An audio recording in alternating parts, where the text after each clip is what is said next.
Good evening. My name is Matthew Ogden, and I would like to thank all of you for joining us tonight with our weekly webcast from LaRouchepack.com.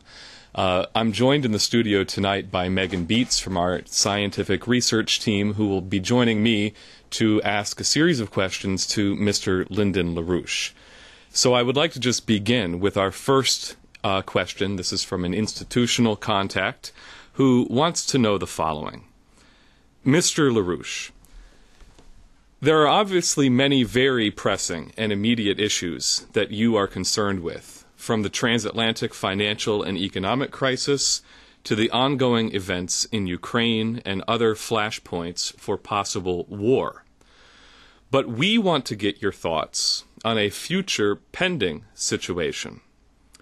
As you well know, Hillary Clinton is seriously contemplating a run for the Democratic Party's presidential nomination for 2016. If she does decide to run, she will have a serious chance of winning both the nomination and the general election. Our question is speculative, but we are anxious to get to know your thoughts on what kind of presidency you would envision under Hillary Clinton. Well, there's more to it than this. This is a complex question.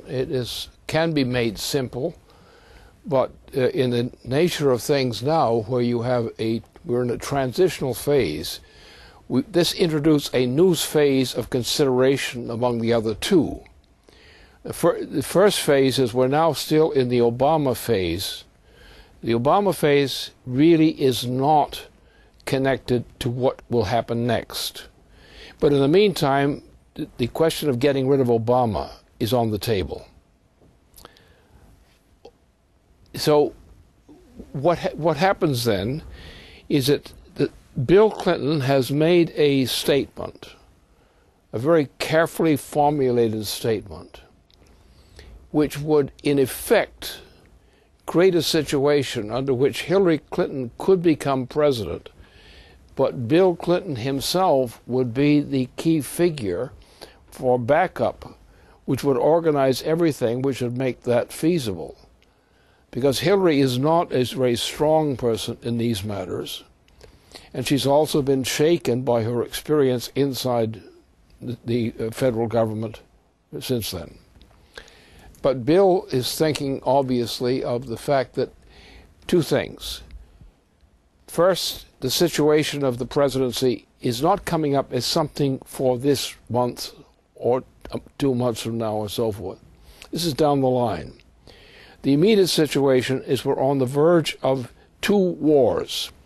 One war is the now becoming not really quite a joke war.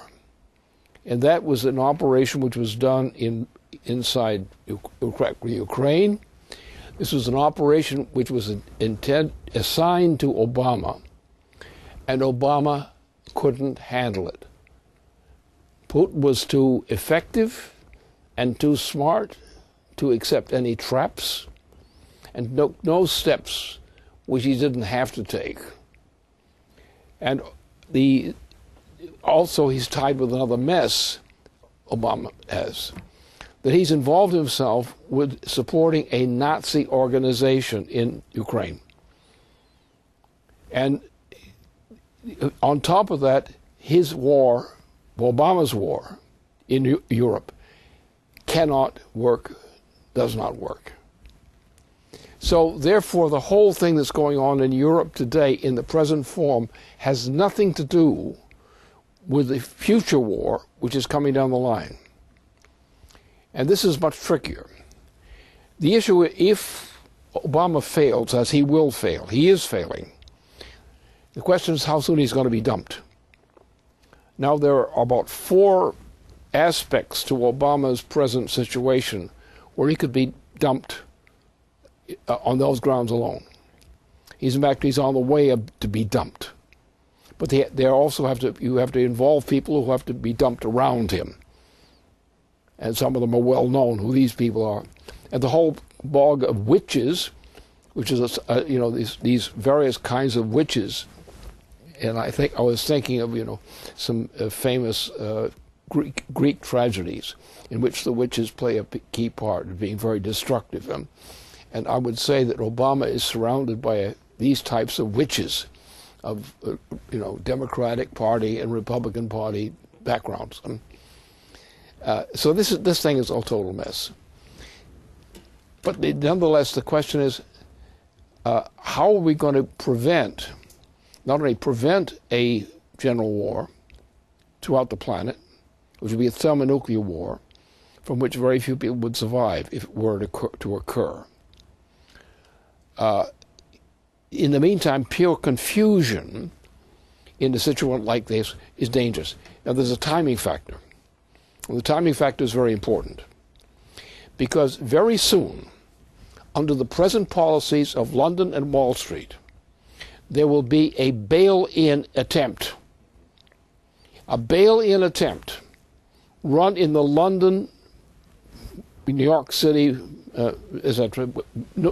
area would blow up the entire world economy, because in one short movement, a bail-in surge coming through London and going through New York City would shut down the means of existence of a major part of the U.S. population virtually overnight. There would be no solution.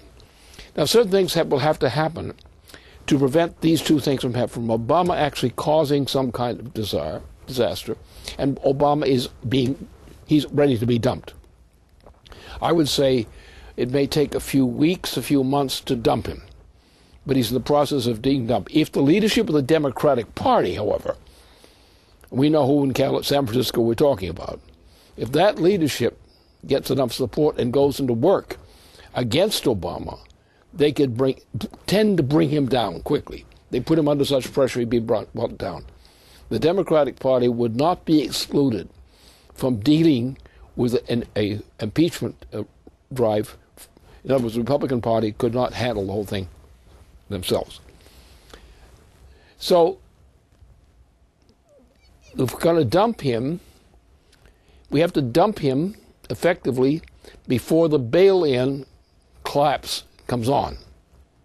In the meantime, the British Empire, which are another collection of witches and bitches, this is actually satanic.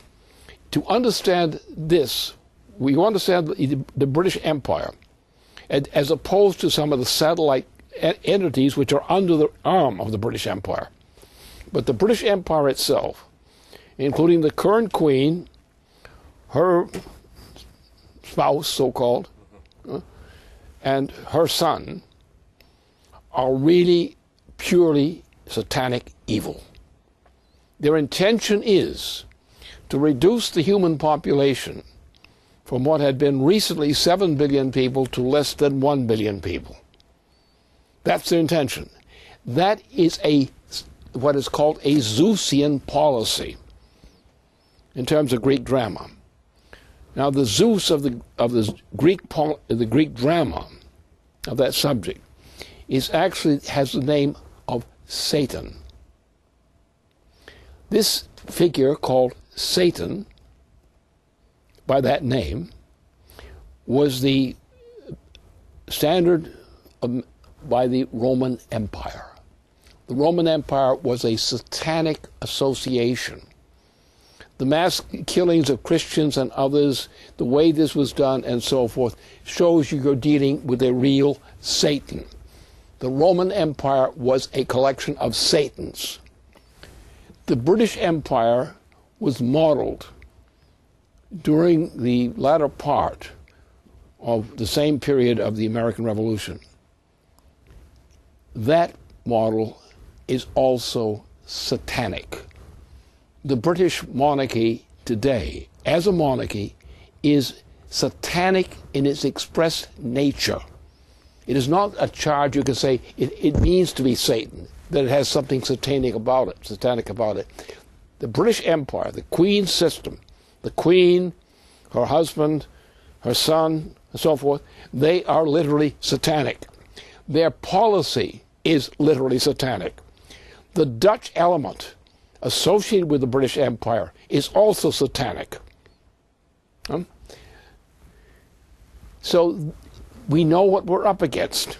We're up against a satanic force, which is concentrated in the monarchy, the British monarchy, as an imperial monarchy, a direct copy in practice, often an explicit copy, of the Roman Empire, which was a satanic formation.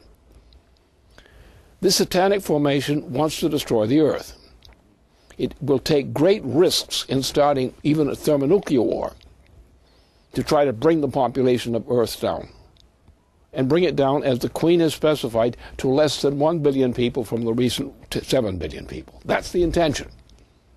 This is a satanic intention, which has the same meaning as Zeus. Zeus is Satan, the same thing. The same idea, the same function, the same characteristic. The British monarchy is a satanic organization. All right, we're in the United States. Forget Obama. Obama is something to be thrown away. He's in the garbage bucket, but we'd like to get rid of him sooner.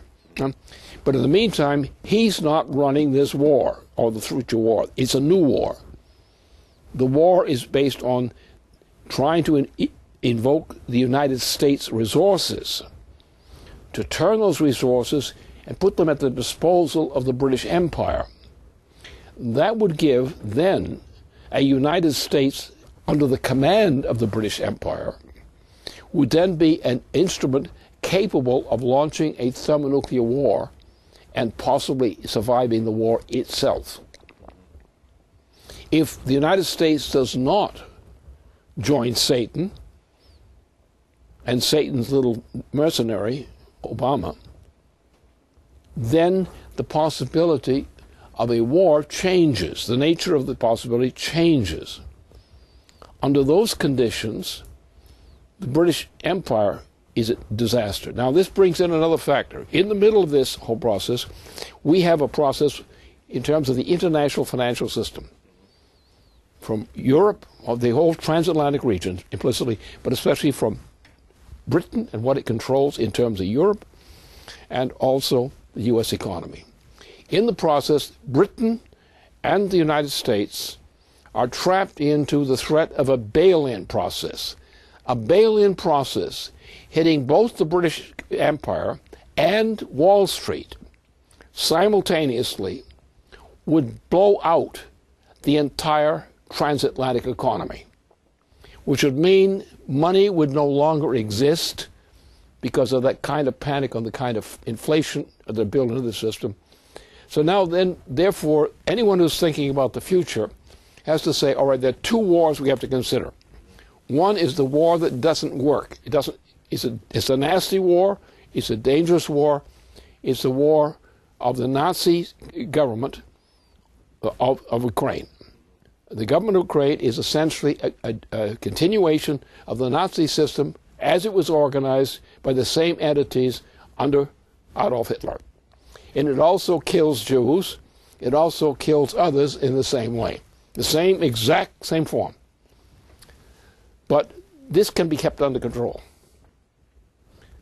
The danger is that if this is not dealt with effectively, and if we allow the second phase to come in, where the British Empire says, okay, scrap Obama. And the scrapping of Obama is in process.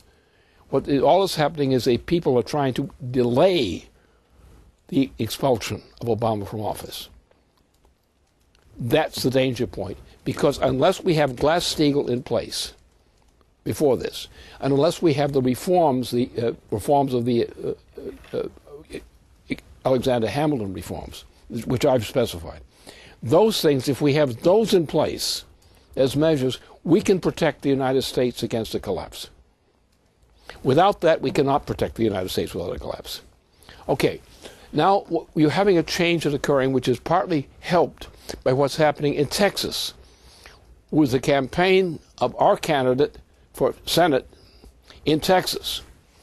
She's having a successful upsurge, which threatens that she will be the next victor in this race. It's highly, unless something goes wrong. She's capable of doing it. So and also, if you sink Obama, once you sink Obama, where 3/4 of the population of the United States hates Obama, or that is of the citizens, hate Obama.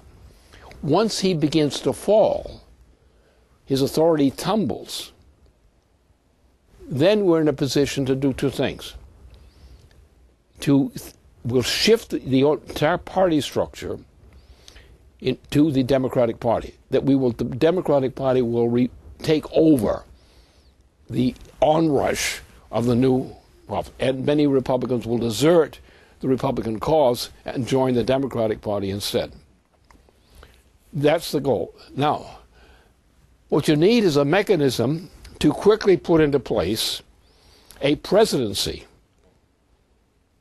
a Democratic presidency, to replace the Obama presidency, which means also the vice president, or the president of vices, as the case may be. Under those circumstances, Hillary Clinton, who has certain virtues, but she is not temperamentally or otherwise enabled to set up a campaign machine which would actually unfoolishly take over as the presidency. She by herself, as an isolated or independent candidate in her own Democratic right, would not be successful. However, if Bill Clinton sets something up effectively under the circumstances I've described, then her character as a candidate for presidency is looking for a potential vice president. Now, Bill is not going to be that vice president, right? But Bill is going to be the key figure who makes her presidency and a vice president actually a feasible operation. And this is very interesting. Bill's approach to this has been carefully architected. He went through his whole history on the way that Glass-Steagall was overthrown. He did not overthrow Glass-Steagall. He was put in he could not have won the fight himself in Glass-Steagall. So he gave in and hoped that by his giving in, nothing worse than that would happen. But Dodd-Frank came in, or Dud-Frank, if you prefer, Barney Frank, or Dirty Barnacles, whatever one they call it. And so what they went through is they set in motion the Wall Street, London operation, which bankrupted the United States. Now, the United States banking system is hopelessly bankrupt. It's ready for a deep plunge. We could do something about that. Bill has indicated the problem in what he said so far, but it requires something more. And that's where my thinking comes in, because we have to do this. I have a 4-phase policy, which includes Glass-Steagall. Glass-Steagall is a great contribution to a solution. It's the original Franklin Roosevelt Glass-Steagall. But there are other things that are required. First of all, the United States financial system as a whole is hopelessly bankrupt. It could never be saved. If we don't have a reform, which is to actually reform the whole system of banking, which would mean taking every bank in the United States. You would put every bank in the United States presently existing, including the large ones, the small ones, the fringe ones, and so forth. You would put them under a general reorganization plan. The plan would be the plan designed by Alexander Hamilton for the principle of banking, of national banking. The inherent problem of the United States in this term has been a result of the assassination of Alexander Hamilton. Alexander Hamilton had been he'd been the Secretary of the Treasury. As Secretary of Treasury, his role was, and he provided four programmatic statements to provide for that, with all the things he said otherwise in the course of the campaign before that. These steps would mean that all banks in the United States would be put immediately under an emergency scrutiny. And they would be assessed for what the worthwhile assets are of those banks. And the things which are not worthwhile assets will be scrapped. In other words, all worthless assets will be stripped out of the banking system. Only the valid potential in assets will be protected. They will be protected as banks under the direction of the Secretary of the Treasury. Now, this is exactly what Abraham Lincoln did in establishing the greenbacks, which defeated the British control of the Confederacy program. That'll work. That means that, however, is not enough, because here we have a bankrupt country with complete vast masses of unemployment, hopeless health care conditions, all these kinds of things. So once we create the banking system, we have to energize the revised banking system. In other words, we have to, first of all, each of these banks, how much of these banks that are now existing have viability? Those who have viability are those which could have viability. That's valid. But we don't have this monetary system, the flow, to make those banks function.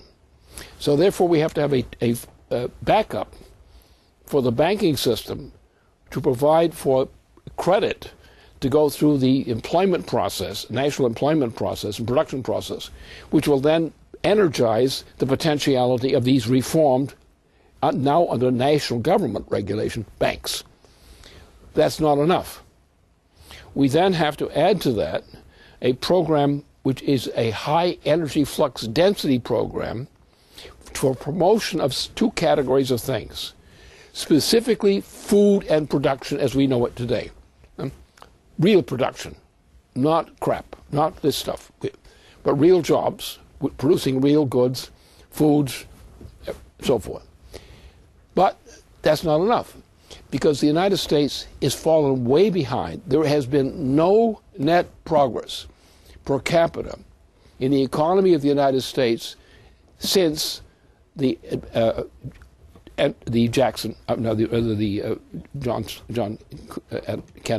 F. Kennedy.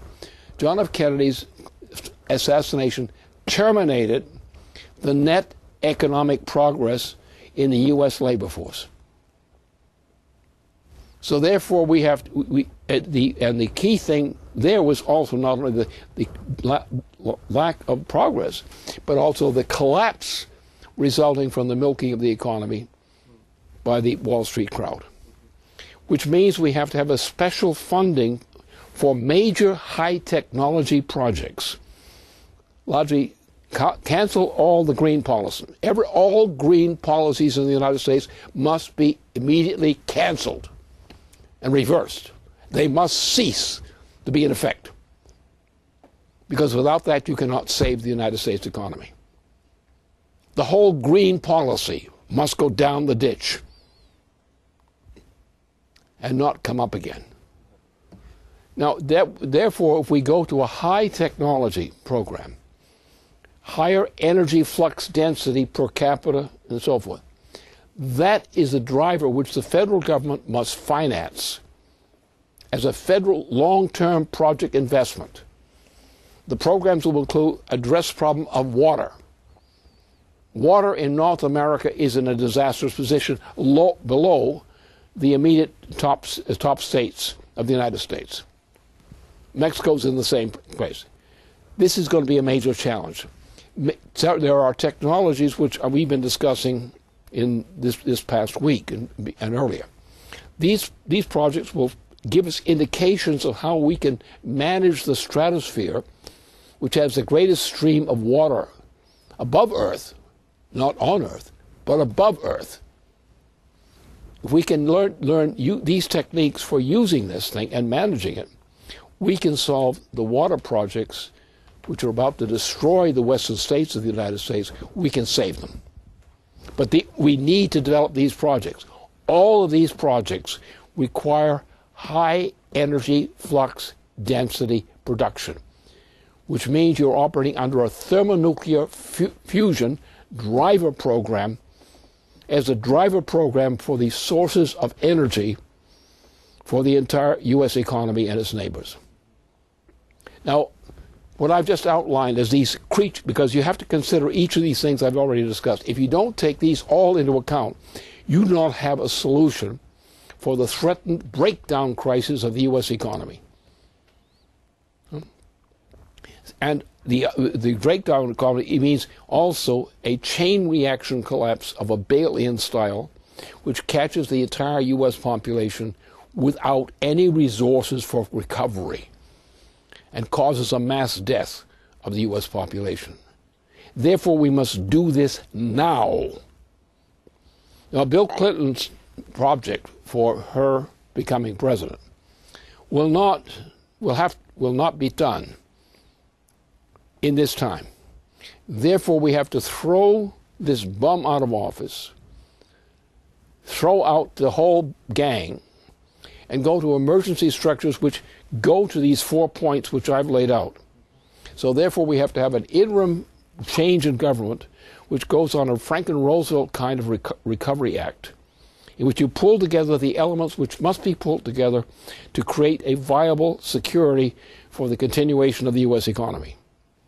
Then, in the course of having done that, which say, probably 2 years from now, when the next election for president should come, at that point, then if she's in place, and if the apparatus which I've described as the structure is being brought into place, then even with the shortfalls she has in coping with the challenge of president, she could become a successful president, provided she has a vice president who's also a strong support, that Bill is operating behind the scenes as an advisor to help the whole process, and that we pull together a Democratic Party and others who will volunteer for that intention. That way we could save the United States.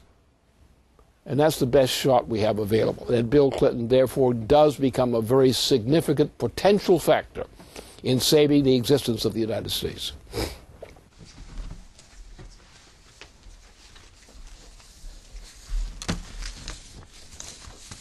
Well, let me ask a question from Keisha Rogers. Our viewers know that Keisha Rogers is a candidate for United States Senate in the state of Texas, and she's running in a hotly contested runoff election, which is coming up 1 week from this coming Tuesday, so in about 10 days. She says, "Hello, Lynn. We are now in the final stretch of my campaign for the U.S. Senate. Everything that the enemy has thrown at me so far has backfired on them. The Democratic and Republican parties in Texas, under their current leaderships, are continuing to stick with their losing strategies, with the Democrats' endorsement of a rapidly sinking candidate for U.S. Senate, David Alamil, and their continued apologies for Obama, while the Bush League Republican John Cornyn is out there backing Obama for war with Russia. I have continued to put forth a real scientific solution to address the crisis confronting Texas, and more people are starting to move in response. People are inspired that someone without deep pockets can have an impact and wage a fight. But the majority still don't really understand what victory means. They haven't yet developed the ability to see and define this moment in our lives as acting not just for today, for an election, but for the future. I'd like you to give some thoughts on this matter. Thank you, Keisha." Okay. Well, obviously, as I've just been remarking, the odd thing is, if Keisha has great potential for winning this thing, the problem she has, the greatest problem she has, is the corruption in the Republican and Democratic Party leadership. Because you have the Democratic Party has been trying to pretend she didn't exist, and Mr. Animal wasn't too good at dealing with that. And the Republican candidate is a real nut. I mean, the guy of wanting to go to war with Russia This is clinical insanity. And I don't think Texans have gotten that insane yet. So I think that if she can beat this animal crackers from Texas, that I think that she has an honest right to gain the vote needed for her election. The problem then comes two things. As she knows, is faced by a Texas favorite sport called steal the votes. If you can't win the election honestly, steal the votes. Burn the ballot boxes, and so forth. Now, Alamil's failures, or Animal if you prefer, his failure and his scandals against him now have weakened him significantly as an influence. Also, at the same time, there has been a rising cascade of support. It's an accelerating cascade of support for her. It was based largely in the Texas Hispanic population, who had not been active because they've been discouraged. They were the Democratic Party group. They were the discouraged Democratic Party group. And what she's done in her campaign, the process of the campaign, has strengthened and mobilized and moralized people who otherwise had given up and thought the cause was hopeless. They now have been convinced that the cause is not hopeless. So now she has a stiff fight. She could win honestly on this election. A week from now, she could have won. A little over a week. She could have won. The problem is not only the Republican Party, the problem is the Alamil problem. And he's on the downside. We also have a reflected thing in San Francisco, where we have a presidential, rather a state House of Representative candidate there. He's quite capable, and he's doing an excellent job, and finds that there are the opportunities for doing an excellent job are there. So what we're looking at now, given the crises the United States faces, we're in a situation where, at this moment, Keisha's campaign for Senate from the state of Texas is a real factor in the national political scene, such that if she wins this election in the coming week, period, she could cause an overturn of the trends throughout the national voting system. Because you remember, 3/4 of the citizens of the United States hate Barack Obama. And it's only negative factors that discourage them from expressing that view positively for any candidate. Any candidate, such as Keisha, takes off in a large state as a leading candidate for the U.S. Senate with ties to the situation west of the Mississippi, tied to the similar problem in the second largest state in the United States, California. You're going to change the politics of the United States overnight. And all it takes is something, say, for example, a certain qualified member of the Senate, a leader of that faction in the Senate, who is out for the scalp of the culpable people around Obama. A person like that, with those qualifications, coming on the scene to tear Obama apart for the crimes he's committed, combined with a Keisha success, would overturn the present situation in the United States by itself. Not by one push with a fist, but by lighting the firecracker, by lighting the bomb that will set it off. In other words, we're at a point where the American population in general is ready to suddenly make a surge of overturn of what they've seemed to be submitted to all year now. The hopelessness of their condition of life, especially in health care and employment and similar things this year so far. And this impossible condition they live under, which gets worse and worse, but week by week, by the new votes, new measures he takes. This thing is actually ready to be overturned by the people of the United States themselves. And Keisha is one of the lightning rods, the chief lightning rod at the moment, who can set into motion the things that overturn things that need to be overturned.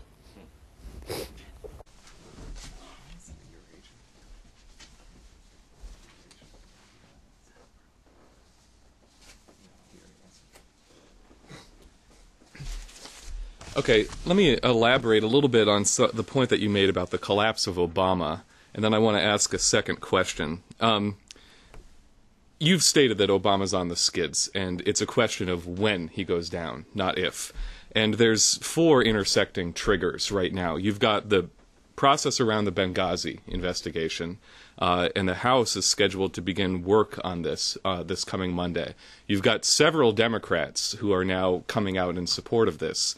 The former deputy director of the CIA, Michael Morrell, Leon Panetta, several Democratic congressmen.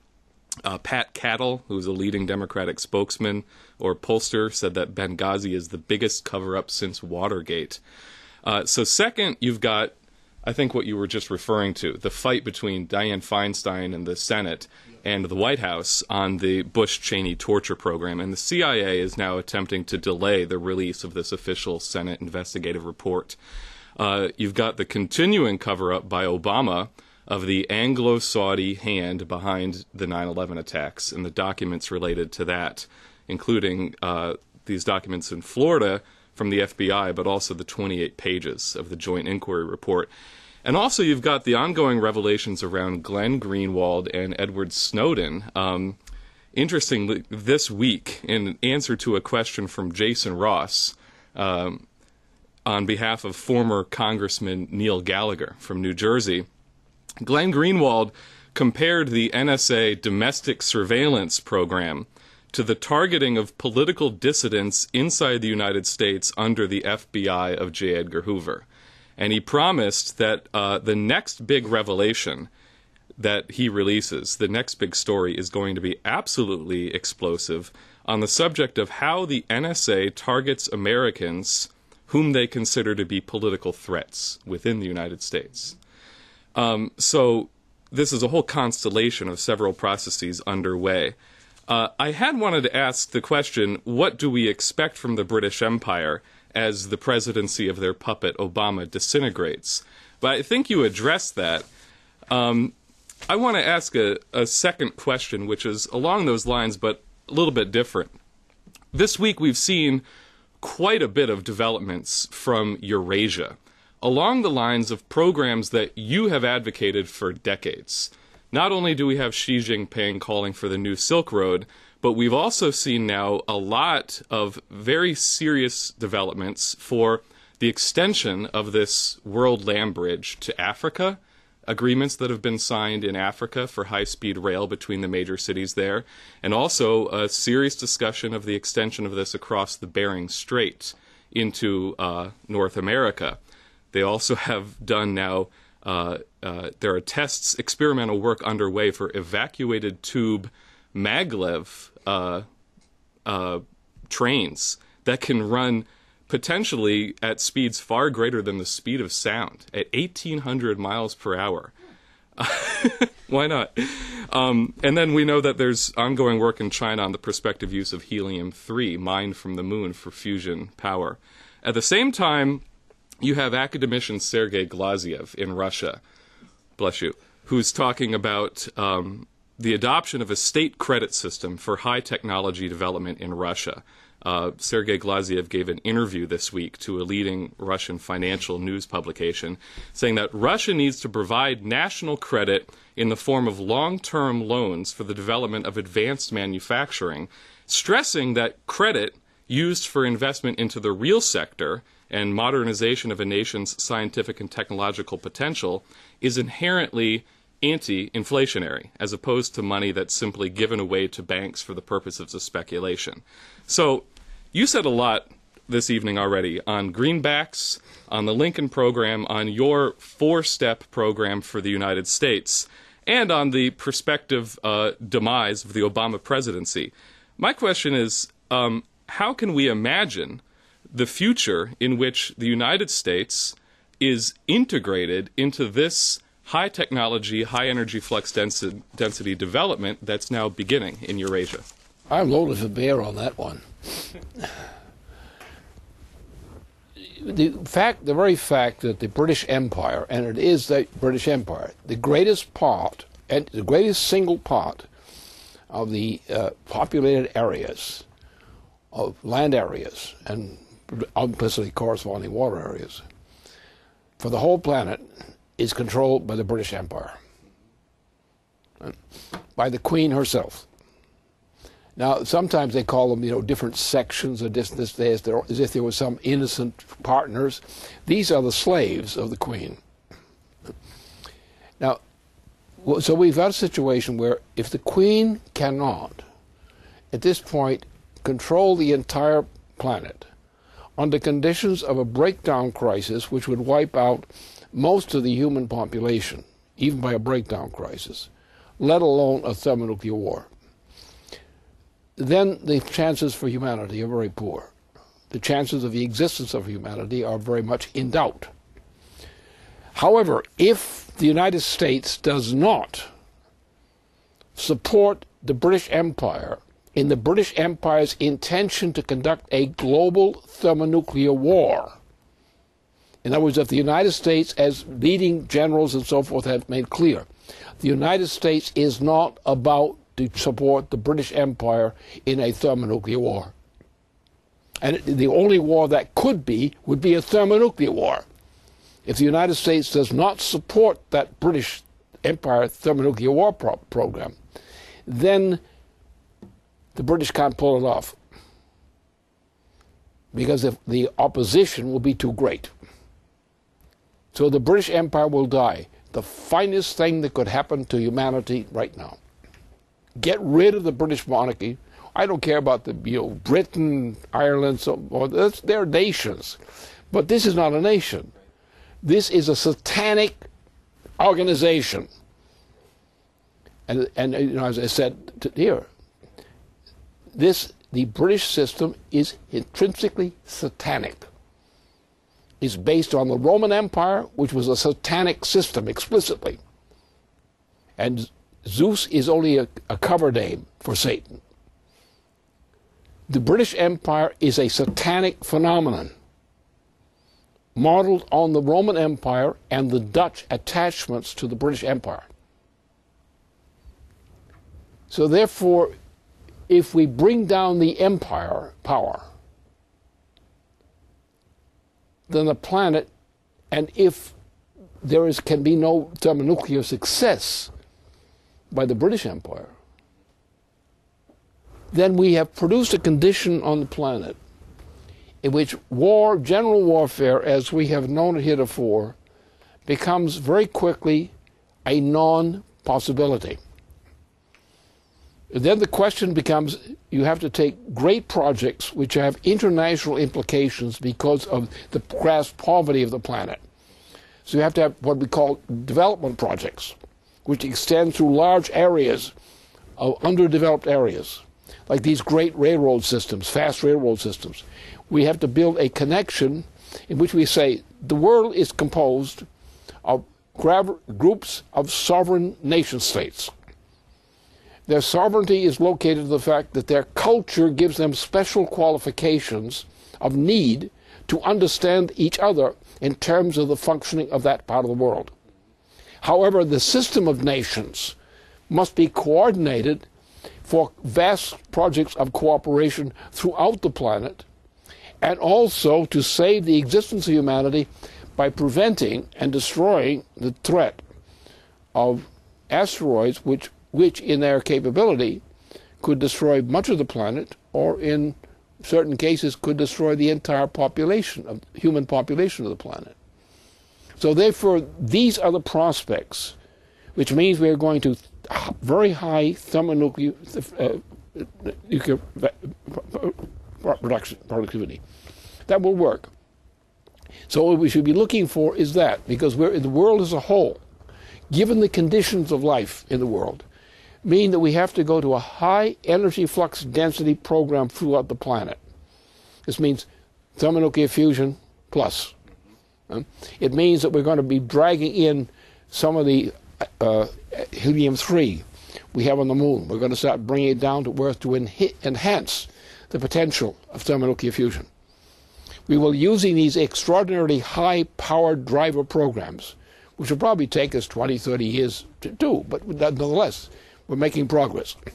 So therefore, we will then be able, under those conditions, to actually address efficiently the problems such as the asteroids, which might extinguish the human species, which is obviously should be one of our primary concerns. But we will bring the planet together where war on the planet, among the nations of the planet, except as police actions to regulate things that are totally out of disorder. But in the normal course of events, nations will be free of warfare, except for police action where something goes haywire in that area, like putting out the fire. So war, as we have known it, as a phenomenon on Earth, will then, if we can solve this problem, must be excluded from the agenda henceforth. Necessary actions, largely in nearby space and beyond, or controls of climates, vast controls of climates throughout the Earth planet as a whole, improving the conditions of Earth as such within the solar system. These will be the great endeavors. We're on the edge of entering that age if we can get through the immediate situation before us. End this threat of general warfare, which can be done, and start to bring the nations into coordination along this conception. That the human population is composed of peoples who have a cultural affinity to working with each other.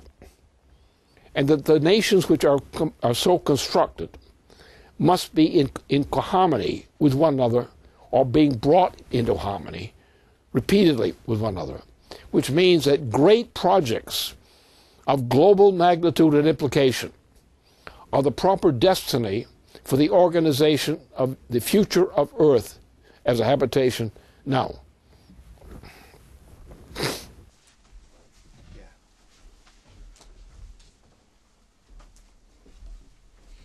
Hi, Lynn. So the next question was sent in by Ben Deniston of the LaRouche Pack Science team, and he asks, "Hello, Lynn.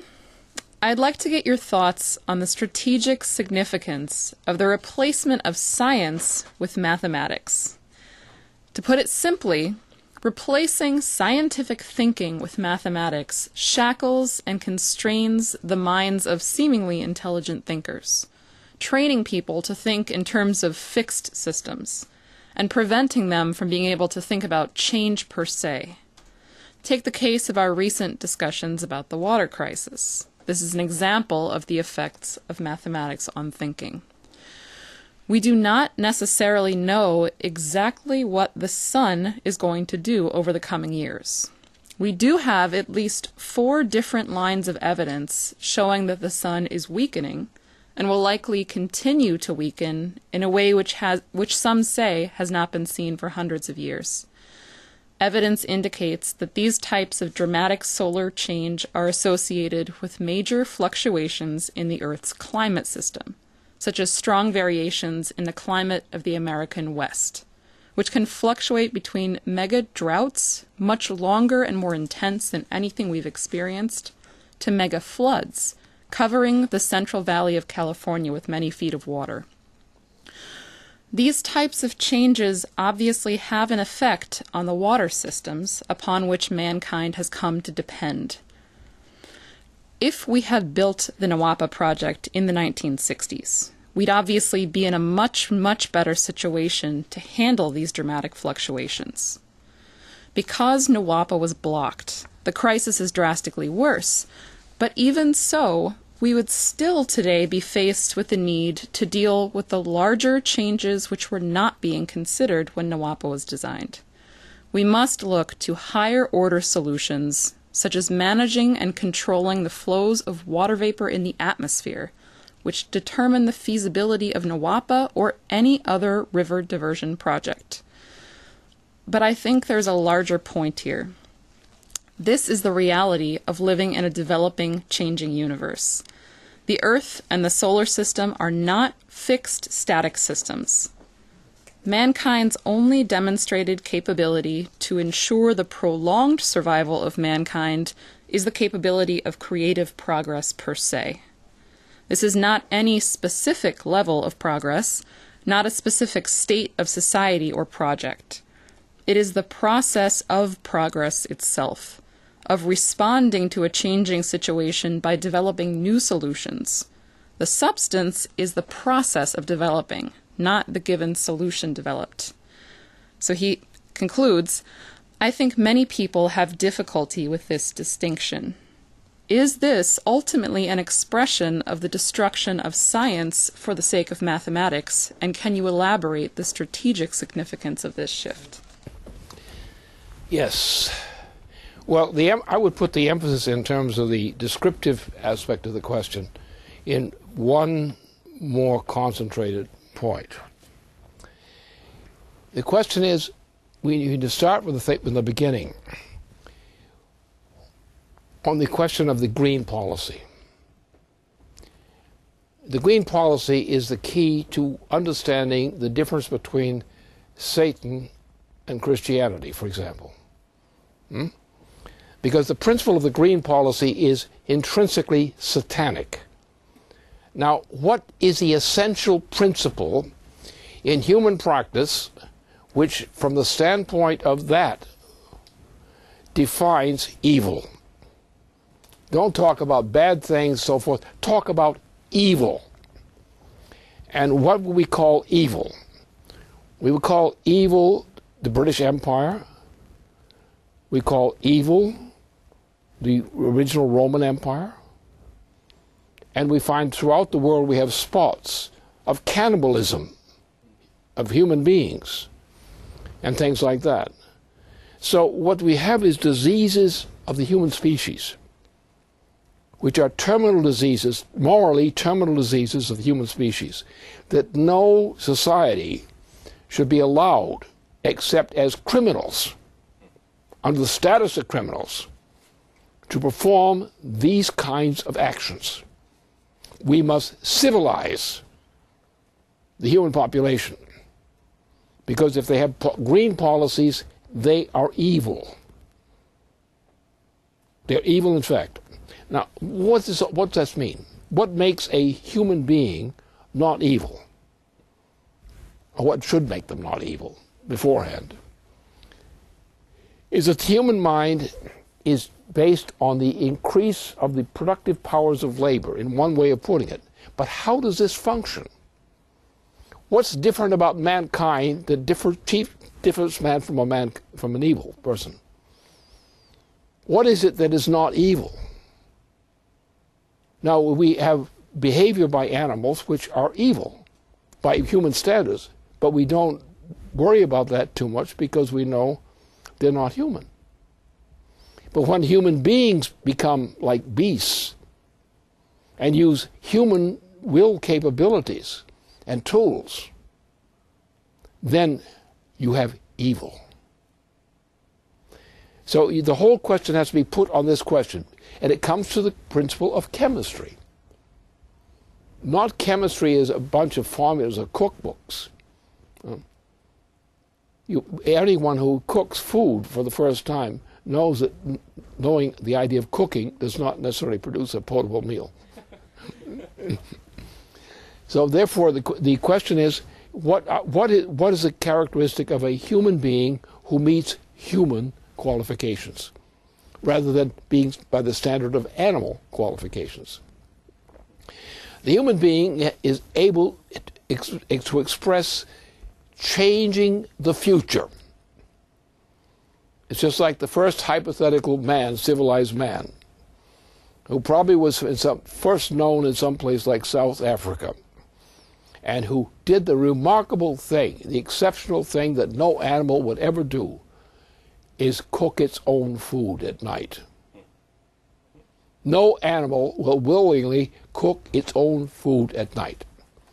Now, the cooking of food has to be looked at in terms of what the implications of the cooking of food by fire mean. It means that you're increasing the energy flux density in terms of the characteristics of the species. And we call this chemistry. Now, our understanding of chemistry as we've used it in schools during the course of the latter part of the 19th century and into the 20th century is now rather crude by comparison with what we know about chemistry now. And we've gone beyond anything that the table of elements ever accounted for. We're now going way beyond. We're going to thermonuclear and superthermonuclear processes. We're looking at the way in which the sun operates. We're catching up with all these things that were given with the Renaissance, for example, brought this whole conception into order. So chemistry meant the ability of mankind, in particular, for man, that mankind would use his knowledge of the increase of energy flux density as a product of the behavior of the human individual in the human society. Now that's what this thing is all about.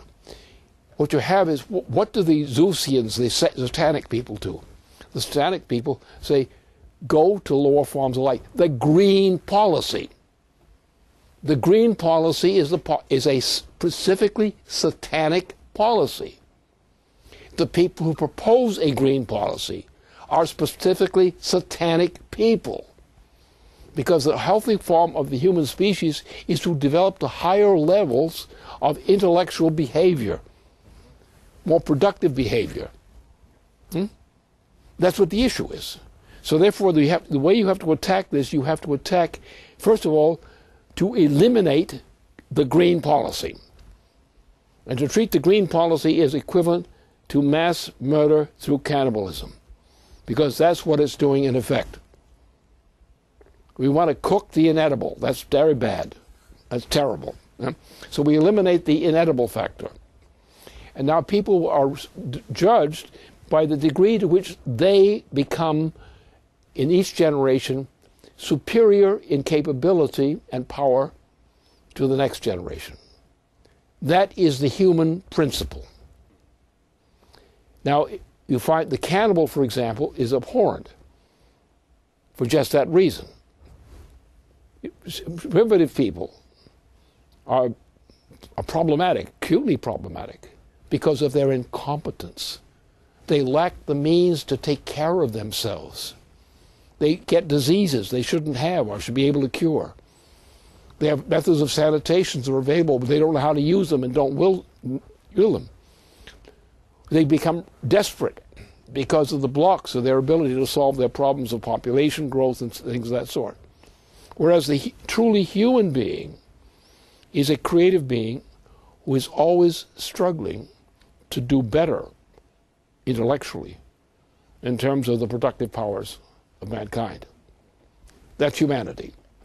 People who oppose that, the green policy, are intrinsically evil. They may not know they're evil, but if they are green, they are evil, because they are destroying their fellow creatures. They're destroying fellow human beings. They're destroying society. And that is the actual core, because the history of mankind is the increase of the energy flux density, which is expressed productively in the development and advancement of the technologies used by mankind, is the intrinsic nature of mankind. Mankind which is not progressing in that way is a denatured mankind, a degenerate mankind. Mankind's destiny and commitment is to always lift the human species to a higher level of existence, to gain the power to control dangerous asteroids, for example, to deal with the crises that threaten mankind. The sun is dying, in a sense, right now, for a dying period. It may recover sometime later. But then the sun is merely a solar body going through the galaxy. It's being bounced around in its trip through the galaxy. We don't know what the survival potential of the sun is going to be for us. And we depend upon the solar system, We don't control it at all, particularly now. But the time is coming we're going to inevitably have to deal with that case.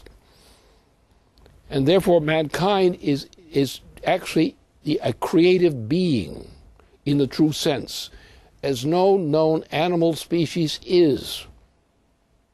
Mankind is, in the sense, a sacred person, inherently sacred, constantly dedicated to the purpose of a higher mission of achievement by the human species for whatever missions are assigned to it by the challenges created within the solar system and beyond. That is morality. That is the true definition of human morality. We set a different standard for dogs, cats, and so forth, and skunks. But the problem here is when you reduce man to becoming like cattle, like the pigs you slaughter to eat, as the cannibals do, of slaughtering people because you don't like them, of denuding the human population of its talents and skills.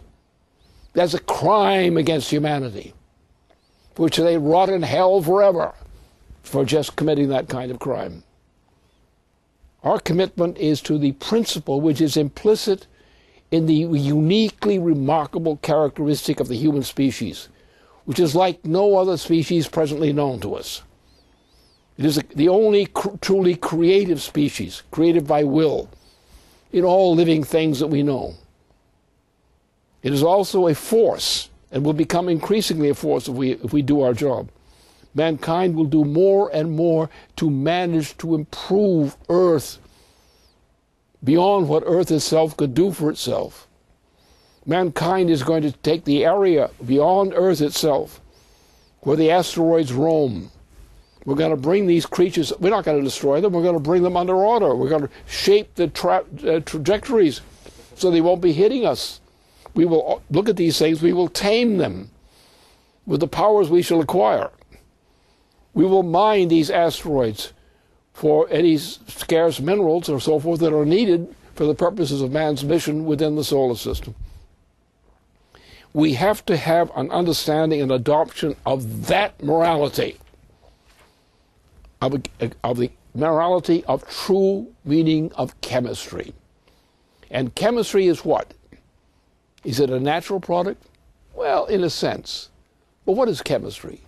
Chemistry is man's sacred power to develop mankind itself through self-development to a higher, more powerful species in our present domain and in facing the challenges which the solar system and beyond is going to come to us and say, do this. And if we are good, we will find ourselves miraculously able to do just exactly those previously impossible good things. This is called creativity. This is the true destiny of mankind. You know, when people die, for example, this is a very frightening thing for most people. It's frightening because the loss of someone you love or appreciate is actually an injury to you on the one hand. But you say everyone dies. Then what's the meaning of this process of life and death in the human species? It's not like the animal. Because the human being, if they're doing what human beings should be doing, are always, in each generation, becoming more powerful a unit in terms of progress of mankind to higher levels than before.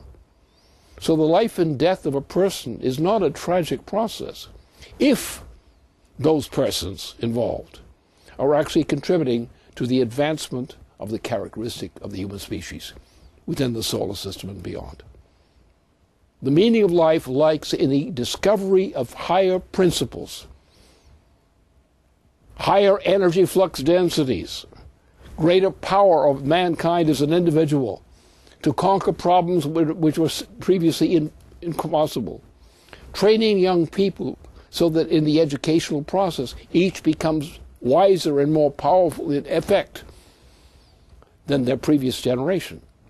So the life and generation, the death of a person or people should be joyful, because the termination of life contains within it the promise of a greater achievement of the human species than before.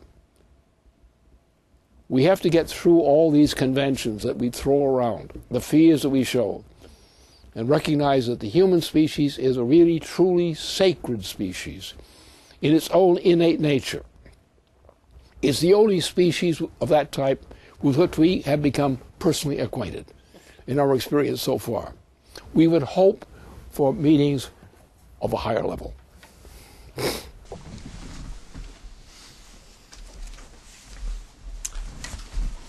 With that said, I'm going to bring a conclusion to tonight's broadcast. Thank you very much, Lynn, and thanks, Megan, for joining me tonight.